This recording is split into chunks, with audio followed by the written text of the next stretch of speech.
હા, અમારા border range IGP Shri Chirag Kordia સાહેબ અને અમારા વાવ થરાદ એસપી શ્રી તરૈયા સાહેબની સ્પષ્ટ સૂચના હતી કે દિવાળીના તહેવારો દરમિયાન અને રૂટિનમાં પણ આપણે જે ચેકપોસ્ટો છે આ ચેકપોસ્ટ ઉપર કડક વાહન ચેકિંગ થવું જોઈએ અને બિલકુલ ઝીરો ટોલરન્સ ટુ ડ્રગ, એટલે ડ્રગ્સ પ્રત્યે બિલકુલ પોલીસની ઝીરો ટોલરન્સની નીતિ હોવી જોઈએ.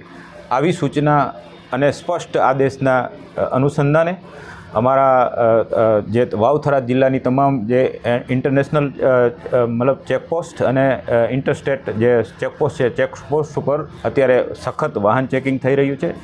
આ વાહન ચેકિંગ દરમિયાન ગઈકાલે અમે જાતેથી વાહન ચેકિંગ હતા, અમારી સાથે મારા જે ઇન્સ્પેક્ટર છે પટેલ એ પણ હતા ચેકિંગમાં. અમે ચેકિંગ કરી રહ્યા હતા દરમિયાન પંજાબ પાસિંગની વ્હીકલ ત્યાંથી આવે છે.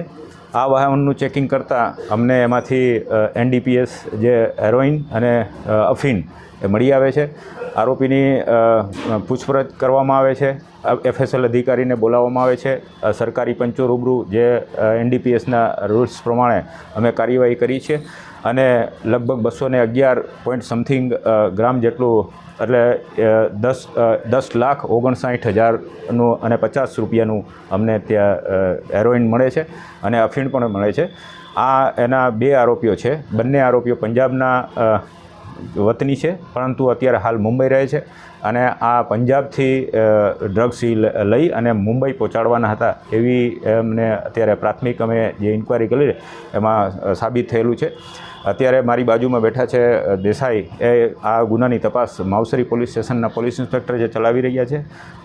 હાલ અમારી પાસે 5 દિવસના રિમાન્ડ ઉપર આરોપીઓ છે.